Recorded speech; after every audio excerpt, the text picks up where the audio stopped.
Hi guys, I want to run you through a little bit of my class prep. And so I have been teaching crochet classes, and just to give you some context, my background, I taught middle school for 8 years, and I also have a master's in curriculum and instruction. And so I do have a little bit of ethos here when it comes to prepping for classes, and I am just going to go through some of the basics. The first, and I feel like the most important thing, is going to be reaching out to some local places. Now, I love collabing with other people. I love meeting other people and building that community. And so for me, that's how it all started. So I reached out to my local community center and I asked if they would like someone to teach some crochet classes. And typically that community center charges upwards of $200. And because I was partnering with them, I actually don't have to pay that fee. I pay like a very small percentage on the people who enroll, and I can just kind of compensate that in the cost of the class. Another venue is I have a friend who owns a bakery, and I made that connection through my social media platforms. If I did not have that friend in the first place, then I would be reaching out to the local bakeries in my area because it's such a fun place. And if you just ask them, I would love to partner with you. Can there be a purchase minimum, or can I buy, this many cookies for my people that are coming to this class, or find ways that would benefit them? You could even ask what are their least busy days and sort of plan from there. But I would definitely recommend finding a venue that you don't, especially if you're starting off, that you don't have to actually pay for the venue. And I know, like, if you're someone who owns an event venue, that might kind of suck coming from me. But if you're just starting and you want to if you need practice, or like you're a little uncomfortable, you don't feel like you have a grasp on things, maybe you don't have an MED in curriculum instruction, you're not going to want to charge a lot of money for your class, or you may want to make it accessible. And if you have a $100 payment or more, most of the time it's more, for a few hours, that's not, that's just not doable, at least at the beginning. And so I would try to partner with someone. If you can't partner with a local business, then you can always look for a library. They rent rooms for free, so you could contact your library and see what's available. The next thing is narrowing down a project. I love making plushies, but I would not recommend starting with that. So my very first class, I taught just basic stitches, but now I kind of wish that I had made it project based. So for instance, what a really good beginner class would be, especially if this is your first time, would be a bow or a bow bookmark. It's literally just a line. I have a YouTube tutorial for it. It's a line of crochet, a foundation chain, and a half double crochet over top of it, like 40 stitches, and then slip stitch all the way around, and then you tie it into a bow. This is an excellent beginner crochet project and a beginner teacher crochet project because you don't have to do anything intricate, and you can teach really basic stitches by doing an actual project. Hold on. What you doing? You want a hug? And then you go back to bed. So, other materials that you might like. I love a good packet. Okay, I love a good supplemental aid.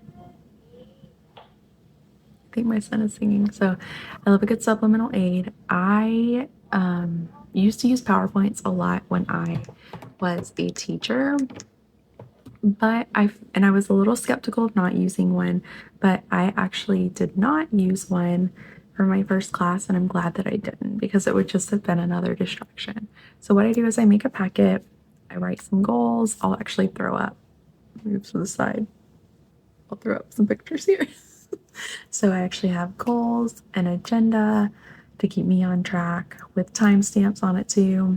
I have a reference page, and then I have a pattern with QR codes, with links a lot of times. So because I wrote this pattern and I have this tutorial, when I teach this class, I'll actually have a QR code there so they can finish it up at home, or they can make more, or whatever else. If I can't get to them and there's a few people, then they can scan that and look at that. And after you decide on your project, then you need to decide realistically how many people can you teach in one session. And if it's just you, then, and you're looking at that dollar sign and you're thinking, I could totally teach 20 people.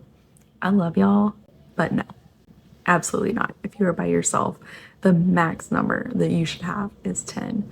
Not only because just that's a lot of people, but think about, like, if you want people to return to your classes, if they don't feel like they got personalized attention with you, they're not going to want to come again. And so if you want to have repeat people coming, you want to have repeat business and build that community of crafters and crocheters in your area, then you need to make sure that it's small enough that you can give individual attention to every person in that room when it comes down to it. So for me, if I'm teaching kids, I really don't want more than 5. If I am teaching adults, 10, very max 12. That's for me personally, but that I do recommend, especially if you're starting out. If you've never taught a crochet class, you really want to make sure you do not exceed like 10 or 12. One thing I like to do that I feel like just sort of sets you apart and allows you to charge a little more is providing supplies. So if you give people the chance to buy their own supplies, they may have a different hook, they may have different yarn, it may not work with what you have. And so I highly recommend getting all the supplies for them. You can buy things in bulk, whether it's on Amazon, whether it's at Michael's. I buy crochet hooks, and you can get like a pack of 12. Just reading himself. You can buy like packs of 12, and there you go. That's perfect. And at the very beginning, I actually went my first class and I got Dollar Tree yarn. They had like the premier Dollar Tree yarn, and that worked. But then I also, if you're like me, I have a huge stash of yarn in my home. And so for the granny square class I taught, I actually rolled up a bunch of different colored yarns. And then because I had so many extras, they could take all the extra yarn home, because I don't want a bunch of yarn balls around my house. I have a cat, I have toddlers, it'll end up everywhere. And so I was able to give them all types of colors they could choose from. And that was actually, the granny square class was probably one of my all-time favorite classes. It was tough, but it was really fun. And so I would recommend, like, especially if you're short on cash, you need to just use what you have. But don't give them crap yarn. Like, don't give them the yarn you don't want. Like, give them the pretty yarn. Again, this is a community. You're building a reputation. You're building a business here. You want people to come back, and you want people to feel welcomed, and like you care about their progress and their journey as a crochet artist or crochet hobbyist.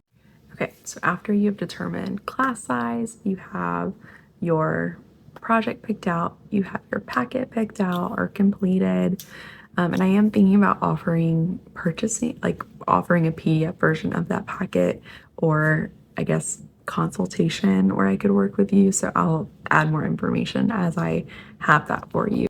All right, so after all of that, you also want to provide let me give you an actual supply list. So you are going to want, and I might miss some stuff, so I'll just add the full list right here. Let me move over again. Oh. So you are going to want to have crochet hooks for them. You are going to want to have stitch markers. You are going to want to have yarn. I provide a yarn needle.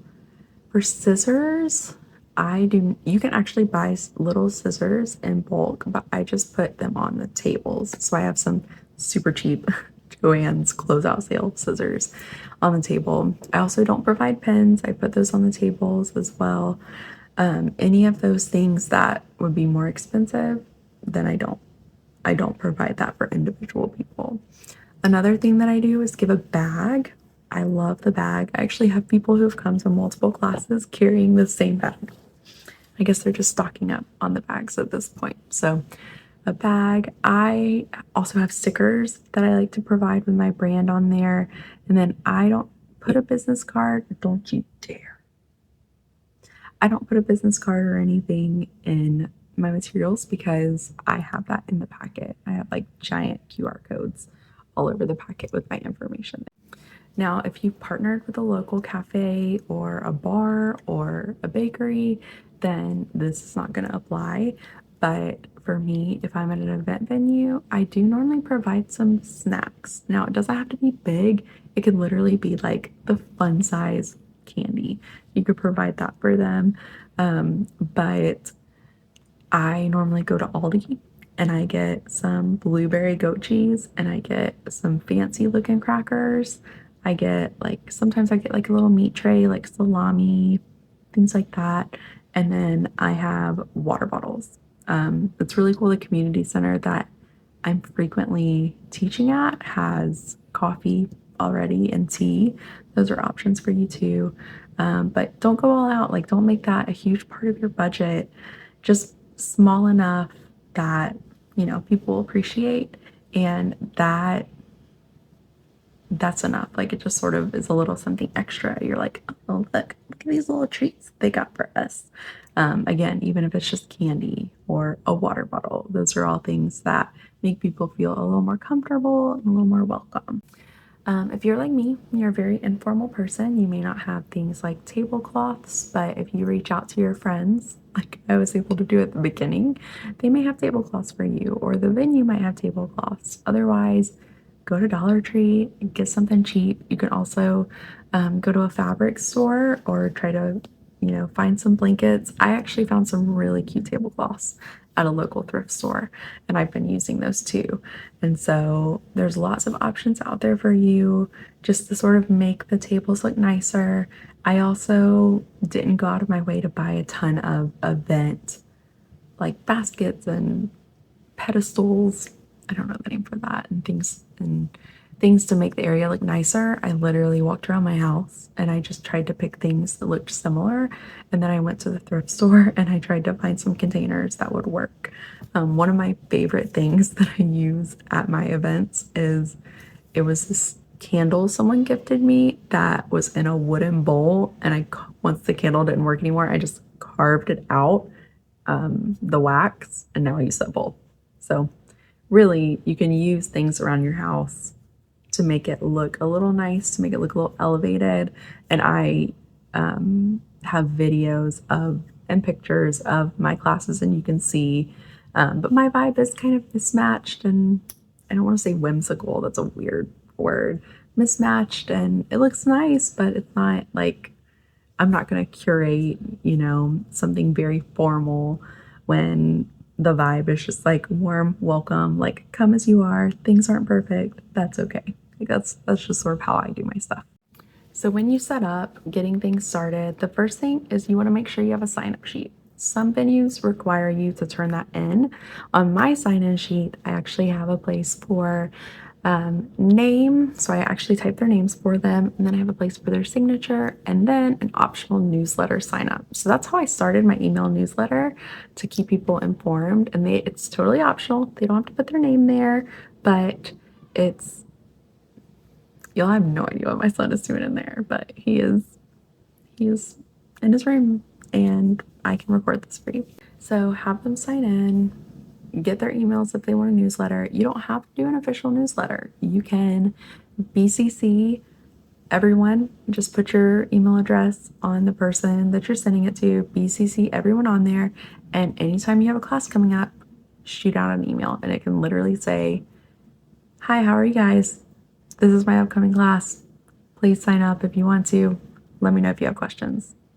The end. Like, it does not have to be over the top and fancy. It can be very straightforward and to the point. After they sign in, I have name tags for them, which I think that's the little school teacher in me. I love it. So we have name tags. There are Sharpies there. Slap it on. It helps me know their names, and it helps them know everyone else's name at the table. When they come in, I do ask everybody has to introduce themselves. I know, I'm so sorry, but I want to know how names are pronounced, and then I want to know also what your level of skill is. Like, are you a brand new beginner? Did you know how to crochet 15 years ago? Did you try and then you hated it? Like, that sort of helps me tailor my instruction to each person. After that, I do a quick welcome and I tell them where the bathrooms are. Like, how terrible is it when you're at an event and you don't know where a bathroom is? Like, hi, my name is Katie. Before we get started, here's the bathroom. If you need to get up and take a phone call, there's the exit door or there's the deck. You know, if you want to grab some food, it's right here. So just go ahead and get like the awkward things out of the way, do a little introduction of yourself, and that's when you hit and like, okay, sorry guys, we're gonna go around the table. Who are you? How comfortable are you? After that, in the past, sometimes I start off with like, here's how you do a slip knot. Here's how you chain. Here's how you single crochet. I found those are not, that's not the most helpful way to do things. I am definitely someone who is a visual learner and a kinetic learner. Like, I've got to get in there and do it. And so for me, that's why I like project based, because you are going to say, all right, grab your yarn. Here's how you do a slip knot. Let's get started. Let's roll. And that, I think, is the easiest way to do it, especially if you don't have a 6-hour class. Mine are normally 2.5 to 3 hours. And if you spend a lot of time just doing, here's the stitch, here's the stitch, people aren't going to finish projects. And some people are going to be okay with that. But for me, I would be disappointed for them.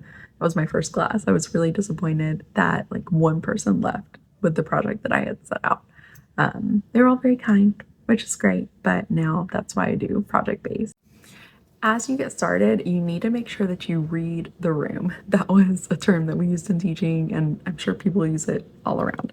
But read the room. If you are realizing everyone's getting really frustrated, or even just one table or a few people, you need to call a break. Like maybe halfway, the halfway point, I put those on my agenda, or I try to. And it's like, okay, everybody, stop what you're doing. You can practice more if you want to. You can go get some food, you can go to the bathroom, stretch your legs, take some deep breaths, do some yoga, whatever works for them. But just get them up. And that also, if you have people who stay at the table who are practicing, then go check in on them, see how they're doing. Get you some water first, okay? But then go check in on them, see how they're doing, and see if there's anything that you can tailor to them personally. Like if they're very advanced, then see if you can add some embroidery, or if they're really struggling, then go back to the very basics.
I hope that you found this helpful.